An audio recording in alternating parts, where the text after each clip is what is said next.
Okay, so this is the walkthrough for the petition for modification.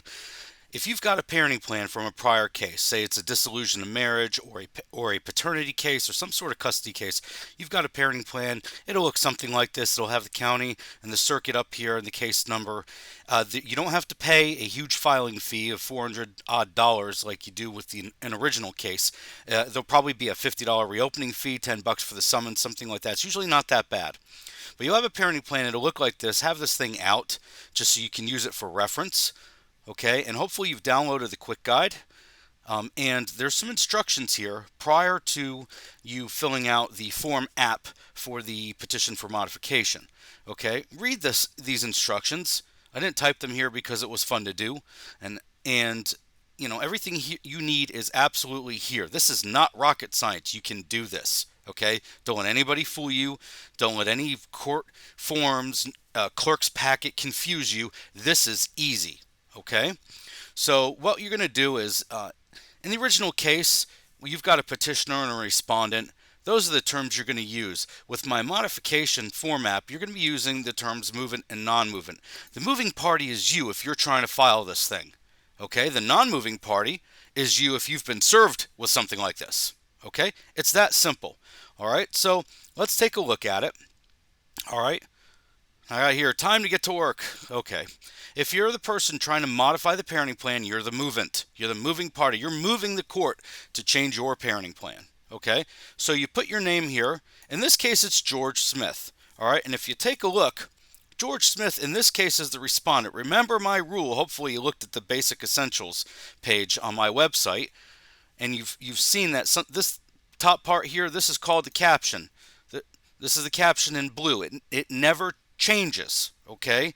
Whether you're the moving party, the non-moving party, if you're George Smith, you're the respondent under this case number till the end of time. Okay? So if you're George, you're the respondent in the prior case, you're the moving party, you want to change your parenting plan. So you don't use capital letters here, non-capital letters, just follow instructions. I already typed this in, you don't need to watch me type. All right, put your address here, I made some stuff up here. Put your social, all right, you're the moving party, put your telephone number, put your email in. The non-moving party is the person that you're saying, hey, look here, co-parent, I want to change this parenting plan. Okay? So that's the person who is going to be served the papers. Okay? So you put their name here, non-capital letters. This is not rocket science. You can do this. All right, now when we get down to here, you look in the original case. From the original caption, now you're going to be filling these boxes in. Okay? And everything you need is here. From the original case, all right, 20th Circuit, let's take a look, double check, yep, 20th Circuit, Charlotte County, easy peasy, case number, you got it right there. Everything you need is right there. So you fill it in. Clerk, type the full address, you can cut and paste, or just put it in, the petitioner's name in capital letters from the original caption. What's the original caption? Again, it's this thing up here, okay? This cannot be easier, guys. All right, so Mary Jones is the original petitioner. Put the mother or father here, not capitalized. Just follow instructions. Put the case number here. Everything you need. All right. In this particular case, I've got one kid. All right. If you have more kids, you're going to put it in here. Follow the instructions. I made up the name of a child, Georgina Smith, whatever. Okay. Put the initials here. All right. Now, are you going to use the petitioner to serve or a private process server? We've been through that in some of these other walkthroughs.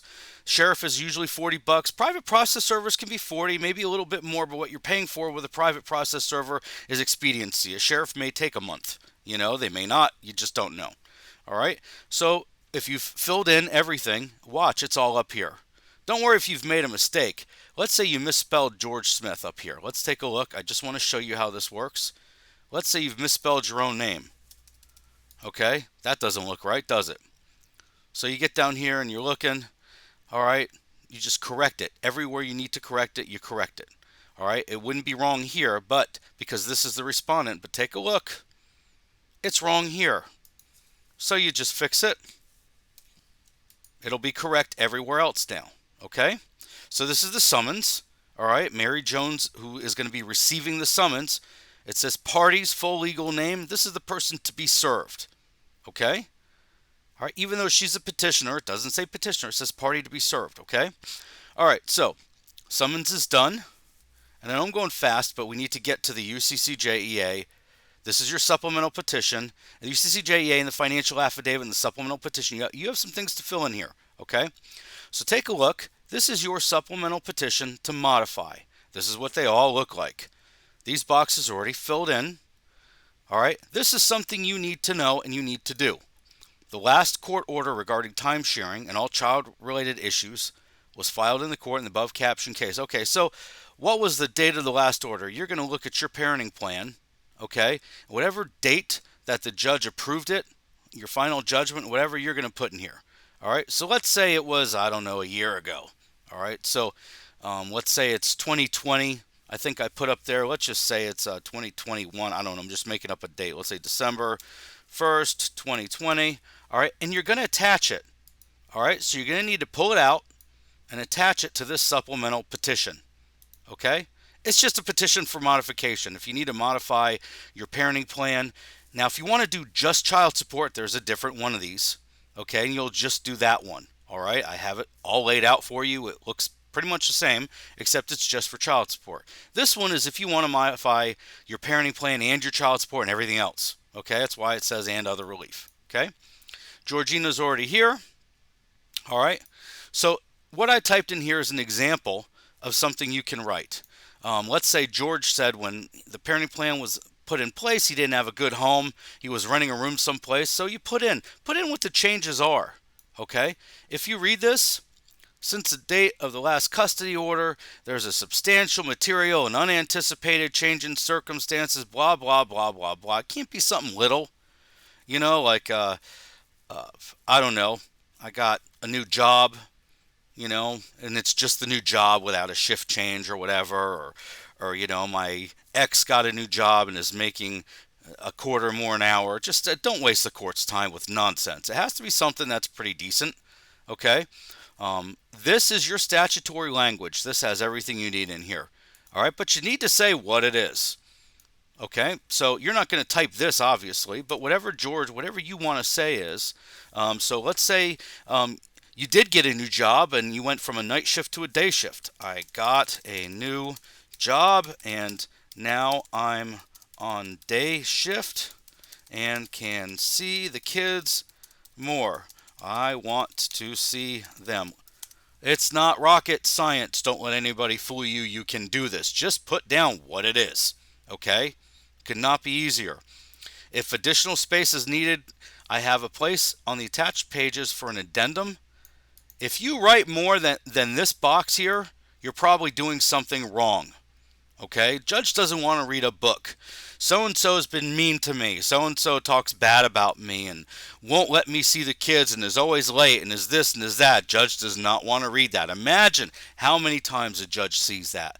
Be specific and let's make it something that is concrete, okay? Something that is substantial in material, as the statute requires. Don't put in here your little itty-bitty gripes. He never returns the socks when he drops the kids off. I'm always having to buy socks. A judge doesn't want to hear about your socks. They didn't go to law school and college for eight umpteenth years, run a campaign, spend hundreds of thousands of dollars to become a judge to hear about your socks, okay? Make sure it's something important, like you got a shift change.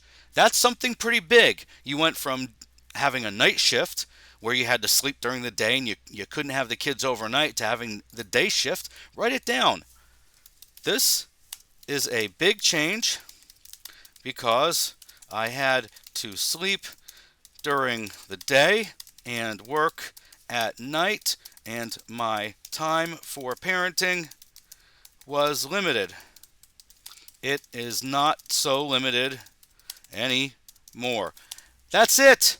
Okay, this is not rocket science. All right, so changing said plans is in the best interest of the children because people leave this blank when they're doing the court-approved form. Do not leave this blank. There's a reason why this is in my form.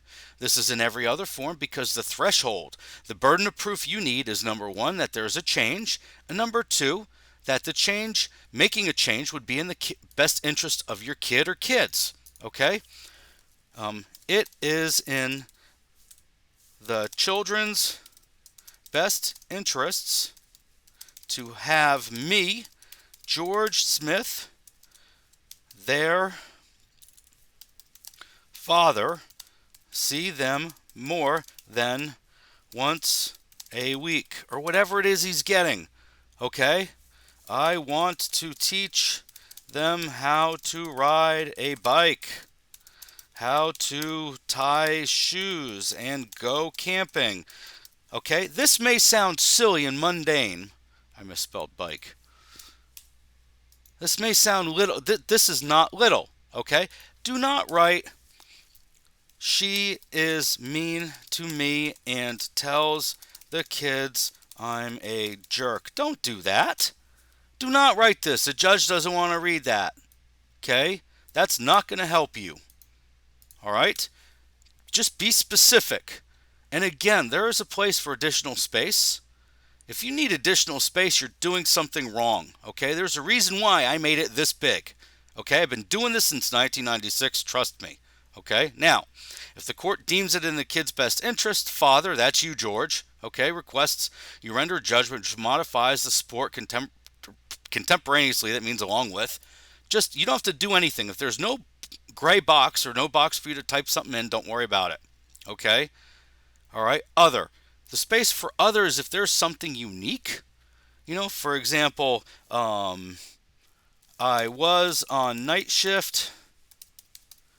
I still am, but now I'm only working, I don't know, 2 days a week, making the same money, whatever it is. If there's something specific you want the judge to know, you can type it in here. All right? Usually you don't need that, and I do not encourage you to put something in the other, but if it's something you think the judge needs to hear, put it in. All right?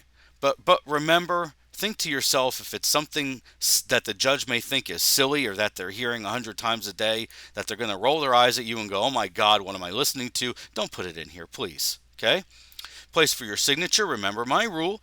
If your name is anywhere on this document with a line above it, especially with a word signature, you've got to sign. And it has to be in front of a notary. Okay? You can get them at the bank or wherever. This is the UCCJEA. You need to add a little bit in here. The court system needs to know where Georgina, your child, or children have lived for the last 5 years. So most of the time it's going to be pretty simple. You just fill it in, 2014 to the present or whenever. You know, you put down the address. Just type it in here. Relationship, parents. Put both addresses, name and present. You don't have to put all the incredible details, but there's space here. Just put what you got to put in here. All right, type it in. It's that simple. Now, let's say you got a second child. Let's say there's 2 kids. All you'd have to do here is write same as child number 1. Let's say you got 3 kids. There's another kid here. Say you got another kid. That's fine. Say you got 3 kids. Just write same as child number 1 here too. All right? Don't retype it. There's no need to do that. Okay? It's that simple. It's that easy. All right, the next document you have to do, I know I'm going fast. You don't need these. And also, I have not participated. Well, you have. Just write this case. This form is stupid. It doesn't know whether this is an original case or not. This is the court-approved form that I've modified for us. Okay? Just put this case, this same case number. That's what I would write in here. All right? You have participated. I have the following information. This one you're not. Oh, no, yeah, you will. This is information about prior custody proceedings. Okay? So, yes. This same case number, you know, just type it in. All right, person's not a party to the proceeding. If you got a granddad or the strange uncle who thinks they have custody, well, then you'd put them down here. This one usually you're never going to check. But if you have information, type it in here. This form basically tells you exactly what you need. Prior child support proceedings, chances are there is one. Yes, of course, this same case number. I didn't start a new case because it cost me $400. I want to spend $50. So I put under the same case number, whatever. Okay? Everything else is done here. Hand delivered with service of process. That's what SOP stands for. You see that up here? Okay? All right. George Smith with your line above it. You're going to sign it. There's your notary. Okay? You're the respondent. All right. If you're the petitioner, it'll still be the same here with your name and address here. Everything needs to go where it needs to go. Okay? Notice the social security number. It's already filled out. Look, Georgina's already in there. I already put the X where it belongs. You don't have to do anything. Sign it with a notary. Good to go. Financial affidavit. I used to give people this form and they'd freak out and they'd look at it and go, oh my God, how am I going to do all this? Look, I'm going to show you a really quick and easy way of getting this done. George, what's your occupation? I don't know. Let's say George, you're, I don't know, landscaper, horticulturist, I don't know, whatever. Employed by A and B, landscaping, address, Punta Gorda. Just put the address here, put the street name 21122, East Street, whatever, okay? Pay rate. Now, this form is for monthly. I know the court approved form is every week. Look here, every week, every other. Don't do that, all right? The court system needs to know what you're making monthly, all right? So put the monthly amount. If you're getting paid every week, do the math, figure it out. Every week's easy. You got 52 weeks in a year. You multiply your weekly amount times 52, then divide by 12, for there's 12 months in a year. This is not rocket science, okay? Every week. Let's say George makes $3,000 every week. I'm sorry, every month. All right, so you're going to check this monthly. You want the monthly amount. All right, forget every week. All right, also there's a note here. When you're filling out the form, round to the nearest decimal place, just like you would do doing your taxes. Okay, if you've got $1.49, see that up here? If you got $1.49 or lower, it'd be a buck. If you got $1.50 and above, you'd put $2. Okay, just round. This form, it'll do the math for you, but it hates decimals. And don't put commas in here either. Okay, monthly gross salary. Well, we just said $3,000. Now listen, a gross salary is gross. Okay, that is what you make prior to taxes and insurance and the whole 9 yards being taken out. Okay, net is what's in your pocket at the end. Okay, so let's say he's got $3,000. See, it does the math for you. Let's say he's getting something else from, I don't know, royalties or whatever. I want to show you. This form does the math. Look at that, $3,500. All right, now let's say you're George and you're in a hurry and you don't have a pay stub handy. All right, a good rule to follow is if you want to estimate your taxes, insurance, and whatnot, is to multiply your gross amount by 15%. And the reason I left this in here so the court can see what you're doing when you're doing an estimation. It says some figures may be approximations. Don't delete that. Leave that in here if you're approximating. Okay? All right, so we said 3,500. Just take 3,500 times 15%, which is $525. Okay? Again, not rocket science. All right? And you can put a pay stub later if you want to write a note. Pay stubs will be provided later. That's fine. You can provide pay stubs later. All right, this is an estimate. Some figures may be approximations. These boxes are if you want to write a note, okay? If you don't want to, you don't have to. All right, this 525, put it in line 19. I already told you up here. Put it in line 19. 525, done. Now, by all means, if you have a pay stub and you can fill in this stuff up here, go ahead, fill it in. All right, fill it in. It'll do the math for you. Remember, don't use decimal places. All right, and don't use commas. All right, so the math is done. The tax is taken out. This is how much is here. Leave it alone. All right. Also, some figures below here may be approximations. Okay, what are you going to approximate? Well, I'll show you. Your mortgage or rent usually is going to be the same amount every month. Let's say it's $1,200. Property taxes, if George is renting, he's not going to have property taxes. If it's taken out, it'll be the same. All right. But utilities, okay, well, your electric usually changes monthly. So let's estimate $200. Let's estimate he's got a big, huge phone plan. He spends $250 a month. Some figures are approximations. Now, remember what I told you about this being a monthly thing? Okay. Well, here's where you have to do a little bit of math too. Let's say, I don't know, he spends $100 a month on gas. Repairs. George is sitting there thinking, and you're sitting there thinking, well, I don't have to do repairs on my car every month. Last year I had to get tires. I had to get brake pads. Well, what did you do? Well, last year during the month of, I don't know, June, I spent $1,200. Well, this is a monthly form. You spend $1,200 during the year, so you're not going to put $1,200 a year. You don't spend it every month, so what do? You take the $1,200, divide by 12. That's $100, right? So insurance, let's say your insurance is $100 monthly. Let's make it easy. Here's how this works with gifts. Let's look over here for George. All right, we're looking at gifts. George is thinking to himself, my God, I've got birthday gifts, I've got Christmas gifts, I've got Hanukkah gifts, whatever it is. Last year on gifts, I spent at least $3,600. Okay, but I didn't spend $3,600 a month. I spent it a year. So what do you take? I'm using round numbers to make life easy on you. If you spend $3,600 a year, divide that up by months, it'll be $300 a month. Okay. Clothing, I don't know. He's got to buy underwears and socks once in a while, whatever. Medical, dental, well, I broke a tooth last year. I'm George. I broke a tooth eating a jawbreaker or something stupid like that. And I spent $2,400 last year just in the month of December. So 2,400. Do you put 2,400? No, you divide by 12. So it'd be $100. Okay.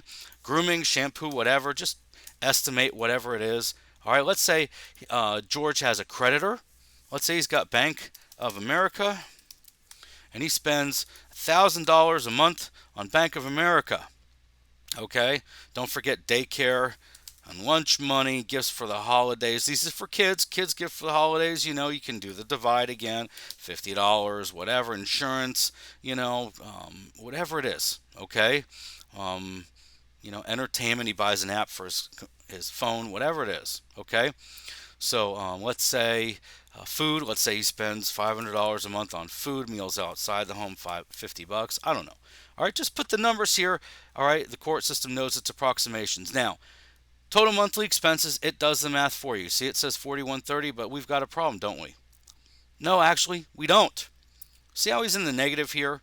His incoming is $29.75. His outgoing. Do not worry if your incoming doesn't match your outgoing and you're in the negative. Most people are in the negative at least a few $100s. Now, if you're in the negative $5,000, the judge is going to wonder, well, how in the world you're surviving. But if you're in the negative a few $100s, all you have to do is, well, look, I'm not surviving. I'm using credit cards. I'm borrowing. I'm not surviving. I'm paying too much for everything. Most people aren't. Okay, that's the way these things usually go. But let's say George doesn't have a Bank of America card. Or he does and he only pays $10 a month. Okay, and let's say he doesn't spend $500 a month on gas. I'm just want to give you or $500 a month on food. I'm just giving you an example. Now, George's incoming is $29.75 and his outgoing is $27.40 and his calculation is $235. All right, so if you're in the positive here under calculations, all right, he has a surplus. That means he's got extra money at the end. You put the surplus here on this line, $235. Okay? So, and then you're done with the form. But what if you have a negative? Remember you had a negative? Let's put Bank of America back up there. Let's say it's $2,000. All right, this is just for an example. It won't be that high. Let's do 1,500. Okay, so he's in the negative. All right, see the little minus, 1255. All right, that doesn't go here. This is for surplus. Right here it goes for deficit. Okay, you put 1255. You don't need to put the little minus here. It doesn't make a hill of beans difference, but you take this number and you put it here. These boxes are if you want to write a note. I'm almost done paying off stupid BOA. Whatever you want to write right here. You don't need to write a note, but if you want to, those boxes are here for you to do that. The more you explain, the better. Okay, now you're done with this section. Assets and liabilities. Now remember, with assets and liabilities on this form, it doesn't matter the amount so much as what it is. Okay, so you're going to check the box, cash on hand. Everybody has at least $20, right? So put it here. Do not worry about this husband and wife stuff. These boxes are there for the court approved forms. Just leave it alone. Cash and credit union. Have credit union account. Amount value unknown. All right, you have to put what it is. Okay, let me give you an example of what I'm talking about. Let's say for stocks, bonds, and notes, George has AT&T stock, and he's got, I don't know, 5,000 shares. That could be worth a lot of money. But what if he doesn't know how much they're worth? Value unknown. Okay, you can leave this blank if you put it in here. Value unknown. If he wants to put the value, I don't know, $10,000. Okay, do not put commas, do not put decimals. It'll do the math for you. See how it does that? All right. But if you don't have the amount, you could always find it later. You can always send a subpoena or send a request for a statement. What if George says, I've got 10,000 shares of AT&T stock, but I don't want to put it down. I want to leave this blank. Well, then the court system's not going to know about it. Okay, the judge is not going to know about that. Isn't that fraud? Aren't you frauding the court because you swear and affirm everything in here is true? Okay, what it is needs to go in here. Let's say 10,000 shares, value unknown. You can always find out later. Okay, put what it is. Same thing with a retirement plan. All right, George doesn't want to put it down. If he leaves it blank, if you leave it blank, that's fraud. Okay, you got to put down what it is. So IRA with, I don't know, SunTrust, okay, value unknown. Fine, okay? The amount isn't so important as what it is. If you put this down, that means you're not hiding the ball, okay? Done. Now, the court-approved form talks about liabilities, all right? And I've modified it for you to put it down. So put down what it is: auto loan, Toyota financing, okay? You want to put an estimate? You can put an estimate here. I'm George, I estimate I owe $5,000. Put it down, it'll do the math for you, okay? Remember what it is: credit charge accounts, BOA, total, unknown, approximately. Okay, just put it down, all right? Seriously, that easy. Now, the court-approved form doesn't do a good job here about what a contingent asset is. What is a contingent asset? Okay, why are they using that language? A contingent asset is something that may happen, possibly, we'll get possibly in the future. What is that? Well, a lawsuit. Let's say George slipped and fell in McDonald's and fall lawsuit. Okay, McDonald's or Burger King or something, and his lawyer says you're going to possibly get $10,000. You put it down here. Okay. Again, it'll do the math for you. Don't use commas or decimal points. A judge will know that this is contingent. It's a possibility. Okay. Most people, they're going to put NA here. All right. What if George is leasing a home? He owns a home or whatever, and he's renting it out. Well, rental property. Monthly. And he gets, I don't know, $500 a month. Okay, but if he takes out, taxes and insurance for the place or whatever, and it's a net zero, he can put that in too. Write a note. There's a place for notes everywhere you go in here. Other, just type it in. All right, if you run out of space on a line, just use another line. Okay, contingent liability is the opposite of a contingent asset. Okay, so let's say George, being sued for a car wreck. He ran into somebody, and his lawyer says, I'm going to owe $10,000. Or whatever. If he owes somebody money, he can put that down here. That's a contingent liability. Okay, that's all that is. All right, and you're done with the form. Check the box. If you're going to do a child support guidelines worksheet, chances are you are. Check the box. You're not going to do a child support guidelines worksheet in the very beginning because you don't have pay stubs, you don't have bank statements. It's really hard to do. Leave it blank. Don't submit it with your original paperwork. You're not required to. Okay, the court-approved packet's going to hand you one. You don't need to worry about it. So, hand delivered with service of process, okay, or mailed, whatever it is you're doing. All right, Mary Jones is the person receiving it. You're the person you sign in front of a notary. Done. And guess what? You can do this form as well as the notice-related cases. Just sign. Everything you need is here. Mandatory disclosure. Done. The rest of the thing is done for you. All right, non-military affidavit, date, sign in front of a notary. Done. Everything else here is done. Okay, so if you have any other questions, email me. Use the blog. There's a Q&A. Everything you need is on our website. Email me, give me a call, whatever it is. Book a phone call. We're here to help you. When you're done with this, you print it out. You take it to a notary. You copy it 3 times. Go to the courthouse, and everything you need is there. Give a check to the sheriff. You're good to go. Good luck to you.